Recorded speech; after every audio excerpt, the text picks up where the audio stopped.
मेरी आज की कहानी का नाम है चार ब्राह्मण। एक नगर में एक ब्राह्मण रहता था। उसके चार पुत्र थे।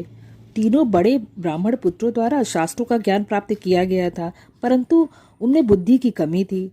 चौथा ब्राह्मण पुत्र को शास्त्र का ज्ञान नहीं था, परंतु वह बुद्धिमान था। एक दिन चारों भाई भविष्य की चर्चा करने लगे। बड़ा बोला, हमने इतनी विद्या अर्जित की है, किंतु जब तक इसका उपयोग न किया जाए यह व्यर्थ है।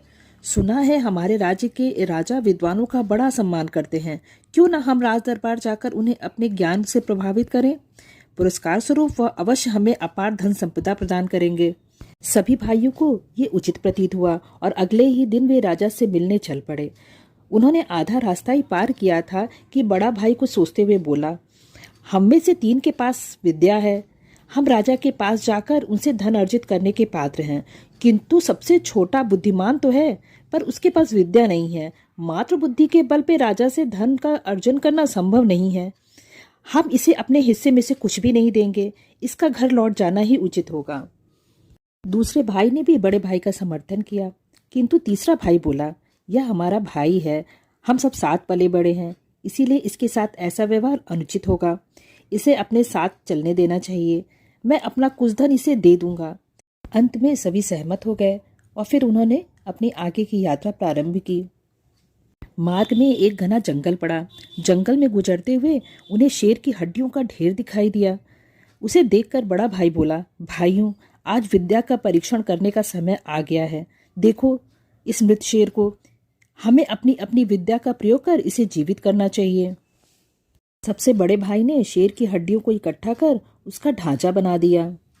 दूसरे भाई ने अपनी सिद्धि से हड्डियों के ढांचे पर मांस चढ़ाकर रक्त का संचार कर दिया।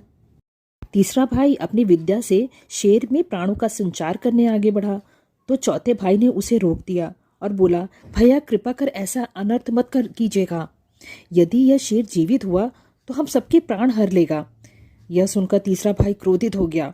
वह बोला, मूर्ख, तेरे साथ चलने का समर्थन कर कदाचित मैंने त्रुटि कर दी है।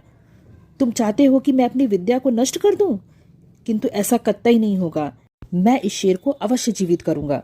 चौथा भाई बोला, क्षमा करें भैया, मेरा अर्थ यह कतई नहीं था। आपको जो उचित लगे करें, बस मुझे किसी वृक्ष पर चढ़ जाने दें।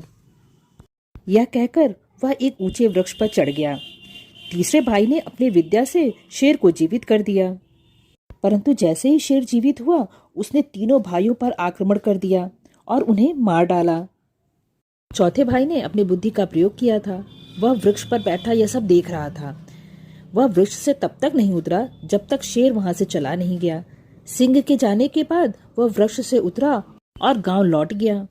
इस कहानी से हमें ये शिक्षा मिलती है कि बुद्धि सदैव विद्या से श्रेष्ठ होती है। शास्त्रों में निपुण होने पर भी लोक व्यवहार न जानने वाला व्यक्ति हमेशा उपहास का पात्र बनता है या समस्या को आमंत्रित करता है।